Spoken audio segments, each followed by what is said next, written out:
In a significant move to examine the intersection of gender and climate resilience, ActionAid hosted a day-long validation workshop on Wednesday, focused on its latest research investigating how women leadership can enhance climate change adaptation strategies.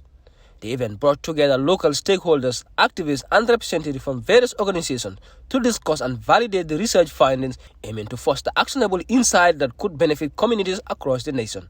Both globally and locally, gender analysis has emerged as an essential approach to identifying disparities, barriers, and opportunity in achieving inclusive and effective climate change adaptation strategies.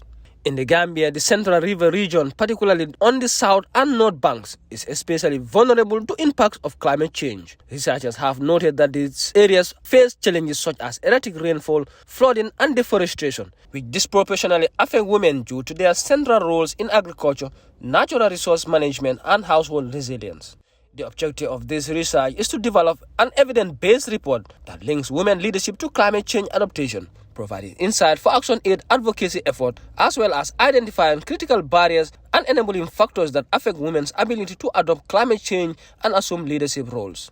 Ami M. Job, HR and Admin Officer, emphasized that women are not merely participants in climate initiative, they are leaders and change makers. She highlighted that women spearhead community-driven efforts such as tree planting and organic fertilization production, as well as advocate for sustainable practices and influence household resilience. We must also tackle systematic barriers they face in such a form culture, cultural norms, and resource limitations to male-dominated decision-making structures. These challenges call for collective action to dismantle the obstacles that hinder women's full participation and recognition as leadership. Discussing the pivotal role women play in climate change adaptation is Dr. Demba Balde, a climate change specialist, senior lecturer at the Gambia College and a researcher.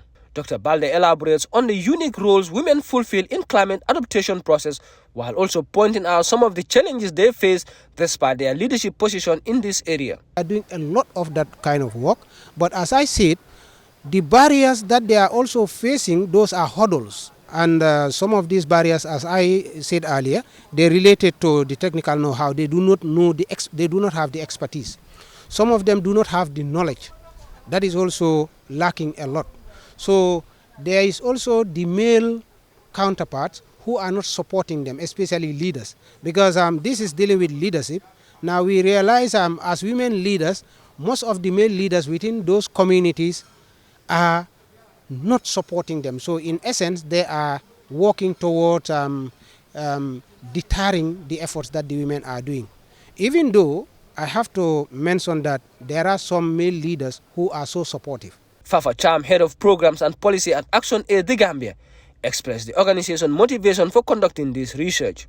As a right-based organization, ActionAid aims to generate actionable evidence that support advocacy for women leadership in climate change adaptation. The results of the research will be used in our advocacy campaign, and we will bring it to the attention of the duty bearers that one way of improving the adaptation capacities of women is also to enhance their leadership.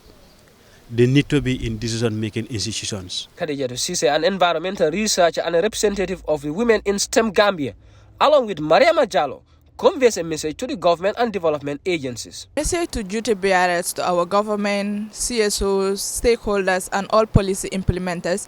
We are the change makers, and we are here to weave our voices. We are here to weave the change, and women are the role models of every nation. And if we want to move forward, we have to influence our policies. And through this, what we mean by influencing policies is having right gender mechanism, a response mechanism in our climate change policies, not also only on our climate change policies, but also at all sectors when it comes to issues of climate change. The government have a huge responsibility to play and with the CSO, we also have a huge responsibility to play when it comes to climate change.